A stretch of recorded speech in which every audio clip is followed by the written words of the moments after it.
And you've just heard the man from Calum Ingram's album of the same name, and I'm delighted to be joined by Calum now. Hello there. Hi, how's it going? Really good, really good. So tell us about the album.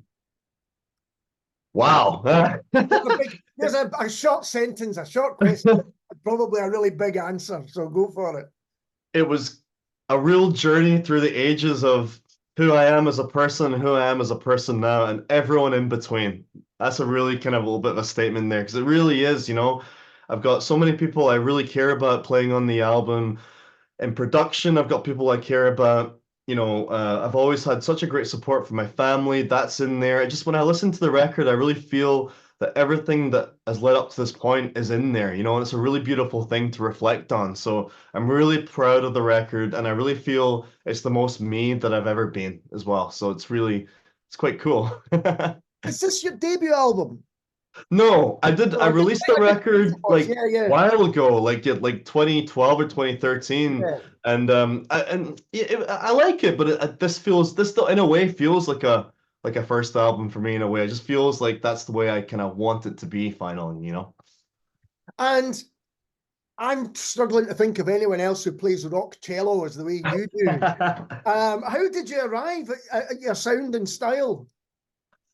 Wow, I think I have to give testament to my parents as well. I mean, I started to play cello, but I was listening to like blues rock stuff, John Mayall and the Blues Breakers, Johnny Winter, Eric Clapton, all the stuff my parents liked, Joe Cocker. And what would end up happening is, people would tell me in school, why are you playing the cello? You should play guitar if you're into that music. And I'm like, no way. I love the sound of the cello. It sounds cool. And I'm gonna keep rocking with it. So what would happen? I didn't enjoy when I was younger the classical music they were teaching me, and I'd go home and I'd put my dad's records on and I'd just jam beside that. So I had this weird dual life going to school and then playing out on some Jimi Hendrix and all that kind of stuff. So yeah, it was a real kind of upbringing kind of thing, and it led me to this kind of conjunction of weird sounds of like taking stuff from trad stuff, taking stuff from classical stuff, taking stuff from blues rock stuff, taking stuff from prog music, because Peter Gabriel's a big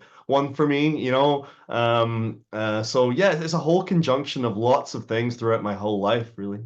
Because I think even when we say it's rock cello, if people listen to the album as a whole, we'll hear another track later on. But if you do listen to the album as a whole, as you suggest there's so much going on. There's so much so going many on. influences, yeah. And like, do you know what? Are you a Frank Zappa fan, Alistair? I've been known to like a bit of Zappa, particularly the early Zappa back in the day, Mothers of Invention, that stuff. Oh, so good, right? Yeah, I love that stuff. There was actually a record. The reason I bring it up, there was a record called Weasels Rip My Flesh, or kind of Yeah, I later know it Frank well. Zappa. Yeah. You know that one, yeah. So directly from my heart to you, there's a violin solo, arguably one of the best blues violin solos like ever, like electric kind of violin. That was done by a guy called Sugarcane Harris. A lot of people don't know who he was, but he was this blues guy from the States that just shredded blues and jazz on the violin, and that was a big eye opener for me when I was getting into all the 60s and 70s stuff, because I was kind of like, hey, wait a minute. That's kind of like, it's kind of like, sounds like something that I'm doing cello violin. What is that? So that was a big coming together for me too, I think. So, I mean, maybe it'd be good to talk in more detail about some of the influences that people might find on the album, because there may be other unexpected ones, like you say, Zappa is a good example of that. Yeah, definitely. I've been getting a lot of like Zappa. I've been getting a lot of Peter Gabriel, like early kind of Genesis stuff as well, and the more kind of subtle stuff. Phil Collins as well, a little bit. John Martin. I'm a big John Martin fan, so and when there's the John Martin cover on the record too. But yeah, lots of influences. I'd even say there's Hendrix in there too, for sure. Definitely Hendrix.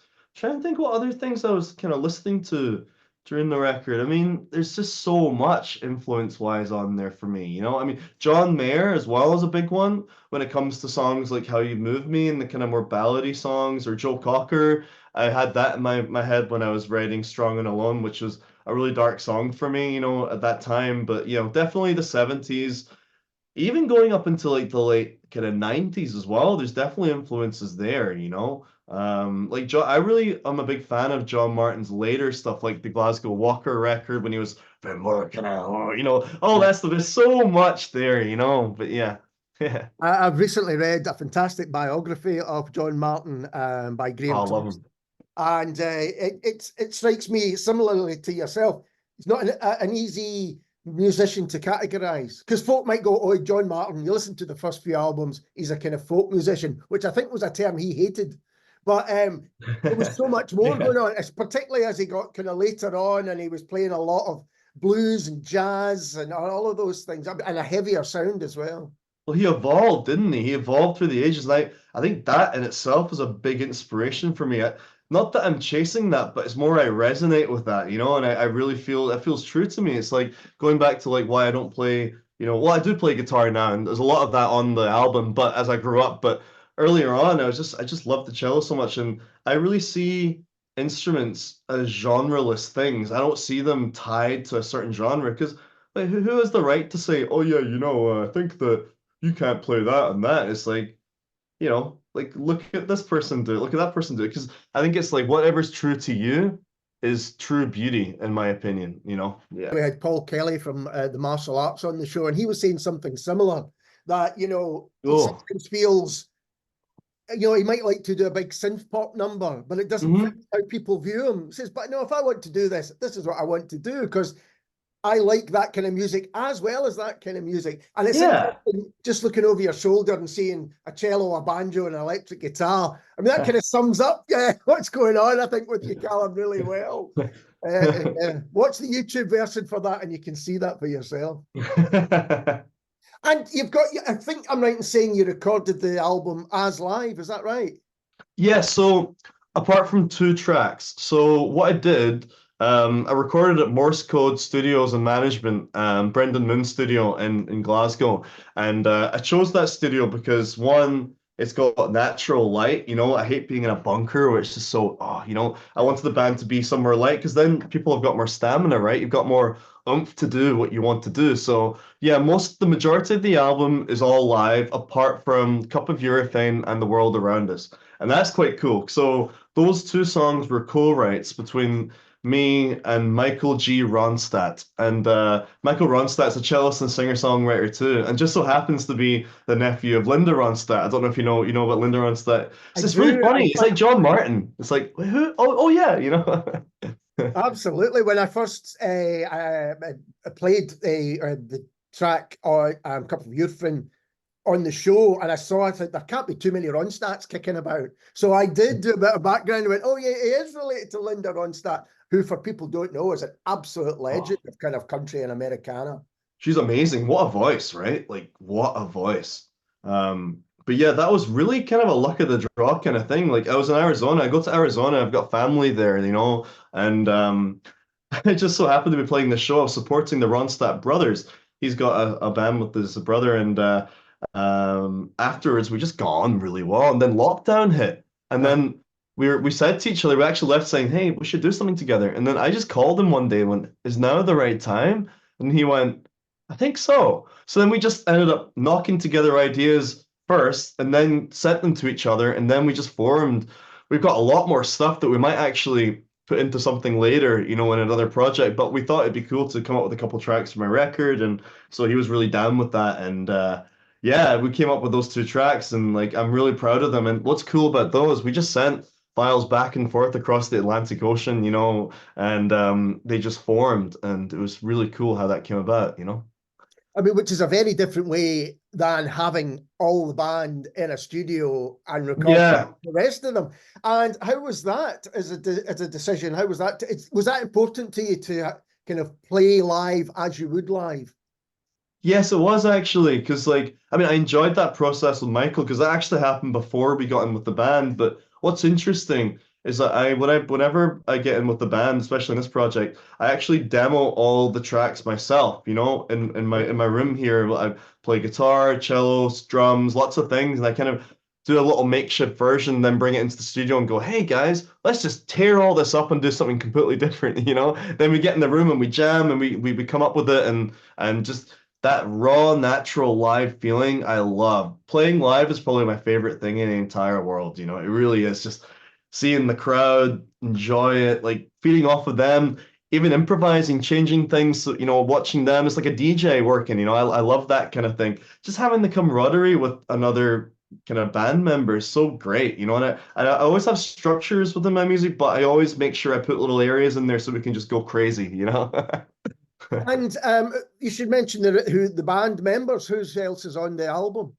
Yes, so we've got Chitanda Ridley on bass. He's from Malawi, which is really cool. We have Jose Rojas on drums and percussion. We have Ross Taylor on keyboards, and me playing guitar and cello. And Brian Speaker, my producer, he did a couple of things as well, some backing vocals and different things, and me too, and some overdubs and that kind of thing. But that's the band, and they're just so killer. Live, actually, we've got what I'm going to be doing for the live shows, which is exciting. So I'm going to be bringing on Jose and another drummer. So you're going to have percussion and rock drums, and that's going to be a guy called Emlyn Shirk. He's just joined the band. Great drummer. So yeah, I'm really excited. And bringing together people from all over the world. It's a big thing for me because I founded a project called Musicians in Exile in Glasgow, and that really opened my eyes, to be honest with you, to helping people. And I always say to people, no matter what you do, do a little bit to help people along the way. And then from that, I ended up meeting all these people that are from different worlds. And on Strong and Alone, the bass player, I said to him, I was like, we're kind of hitting the wall in the studio, and I was like, hey, Chaz, like, what's the strong and what's the Malawian for strong and alone? Then he said these words, and I was just like, oh my God, this is amazing. And then if you hear in Strong and Alone, you hear the Malawian kind of beneath it. It's really cool. So yeah, that's nice. I like it when you have a place, even when I'm bringing band members in and paying them as session musicians, it's really nice to have them blossom in their own right. I always like to do that. It's lovely, it's appreciation of all the artists involved. You've keyed that up beautifully because we're going to hear Strong and Alone in a Oh, moment. perfect. But tell us a bit more about Musicians in Exile, because that's an interesting project. Yeah, it's something that's near and dear to my heart. I'm no longer involved, but I did start it, and I was involved for a few years. It just had all sorts of other stuff going on, and I'm really chasing my own project really Yeah. right now, so that's kind of at the forefront. But I'm still in touch with everyone, and I do what I can. But it's an amazing project, and what it does, it brings people in that are refugees and asylum seekers that have just arrived in Glasgow, trying to make it their new home. And it can be really traumatic going through the whole system. I mean, whatever you want to call it. It's pretty awful sometimes. If not all the time for these people, and they appreciate even just being with them, even just for 5 or 10 minutes, and just making them feel like they deserve to be there. It just means everything to them, and it'll mean everything to them for the next however many years. And so it's just making them feel comfortable, letting them come out their shell, letting them self-author themselves finally. Give them the idea to create themselves and feel like they're worthy within their home, because they always should be worthy within where they live. So seeing that and seeing them over the weeks like blossom and blossom and blossom and blossom, write songs and then engage more. That's what it's all about. It's basically facilitating the right to be, really. Yeah, it sounds an amazing undertaking. Going back to the live music, do you say you've got plans to play live? Yes. Have you? Tell us about Yes. those. So what I've got, so on October 6th, I'm playing at the Calendar Jazz and Blues Festival with the band, which is really exciting. So I've got that's ready to go. I do have other dates, but I can't mention them yet, but they will be rolled out soon. I've got a little tour that's going to be in 2 parts that'll be coming out soon. So, and you'll hear about that within the next month or two. Probably within the next month, I imagine. So if you folks are listening, you can go to www.calumingram.com and my tour schedule. You'll see it there. And just look out for it and on my socials. And if But you yeah, let me know, Calum, I'll make sure to share it. okay, cool. Great. But yeah, so that's the one. That's the date that's published right now. But we've got a lot more that's booked, that's coming on the horizon. So just keep your eyes peeled. And you've got a copy of the album over your other shoulder, I've noticed there, and it's quite a striking cover. How There did it is. that is? It's cool, isn't it? It really is cool, yeah. How did Yeah, it that was. come about? So the artwork, it was a really amazing thing. I actually kind of hit my head against the wall for a little while trying to find the right artwork. I just wasn't finding anything, and I have a friend of a friend that I ended up in her apartment, and her sister just turned out to be an artist. I walked in the the room. I saw this artwork on the wall, and sometimes you just get so drawn to something. I ignored everyone in the room. I just walked. I was like, "What is that?" It wasn't this, but it was the same style. And then I was hooked. I was like, "That's the style I want. That's it. There's nothing else it can be." It was amazing. There's this amazing artist called Rosalind Srinivas, and she's just incredible. So yeah, so she did this artwork custom for me, and then the layout of the record is done by Sebastian Keating. He did the graphic design work for it. We see there she created all the cool characters and It's excellent, yeah. what I love about it, if you keep looking at it, you keep seeing all these different like images within it as well. That's what I loved about it, It's definitely one of those you could frame it and stick it on the wall, no doubt about it. Oh, cool. So apart from the live shows and you've got the album out at the moment, do you have any further plans, or is it just concentrating on the man just now? Concentrating on the man right now. Yeah, we've got a lot of, exciting things going on. I've got some really cool announcements that everyone can kind of look out for my socials as well coming up. I've got a physical distribution thing that I can announce shortly, which is a bit of a hint, but something really exciting that's going to get the record out to a lot more people, which is exciting because it's all digitally available now. But yeah, there's a lot of energy is going into the man at the moment, which is exciting. But I am another thing which is cool. I don't know if you're interested, if anyone else is interested, but I'm sure you will be. I'm involved in a project that's helping people with their hearing as well, actually, at the moment, which is cool. It's called Adele Ambrose, the Ambrose Diaphonic Earlens, and it's a type of in-ear monitor that's helping musicians kind of restore their careers. You're listening at lower volumes that you perceive louder, that sound better.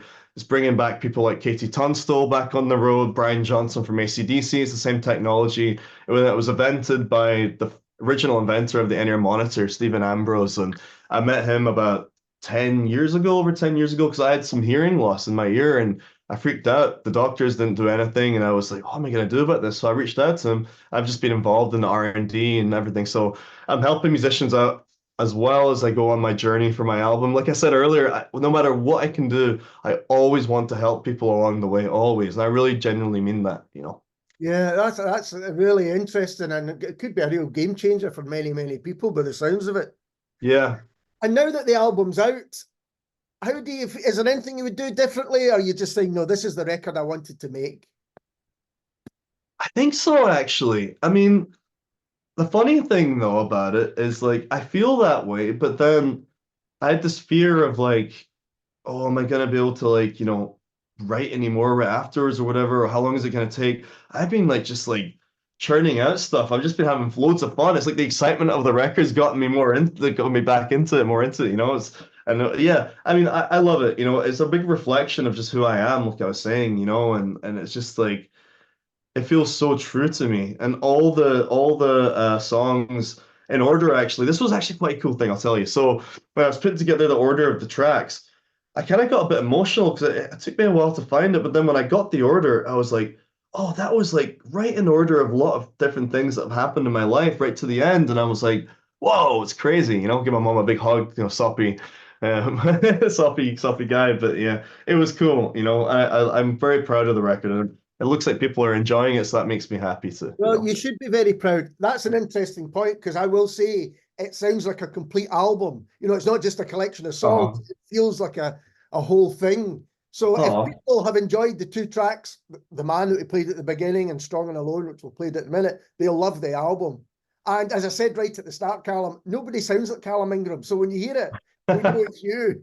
Oh, thank you. I really appreciate that, Alistair. And then people can look forward to as well. There's a new music video coming out shortly too, which is really exciting. Plus a new single. And what we're going to be doing, we're going to be releasing alternative versions of the tracks as well. I'm not exactly sure when that's going to be, but look out. I'm going to do it as in a sporadical order. So got a lot of exciting things to look forward to, and I really love doing that, and remixes and all that kind of stuff. So I'm going to be a very busy boy. And it's the best thing for people to keep up to date with all of that, to go to your website. Yeah, go to my website, or where I'm most active actually is TikTok and Instagram. Those are my two really kind of most prominent social media channels. TikTok, you'll find a lot of me playing my cello, a lot of live stuff from present and past. Same on Instagram. Instagram's a bit more of an announcement thing for me, but like TikTok's a role playing thing. And I'm also doing a little every Monday. I'm doing a little webisode called Cal's Treetop Talks, where I climb a tree and I talk about life and music and whatever people want to talk about. So that's a fun little thing. And fantastic. Callum, thank you so much for taking the time to talk to me. It's an absolute pleasure. Oh, it's a pleasure. It's an absolute pleasure to me, man. I really appreciate it. Yeah. And this is Calum Ingram and Strong and Alone.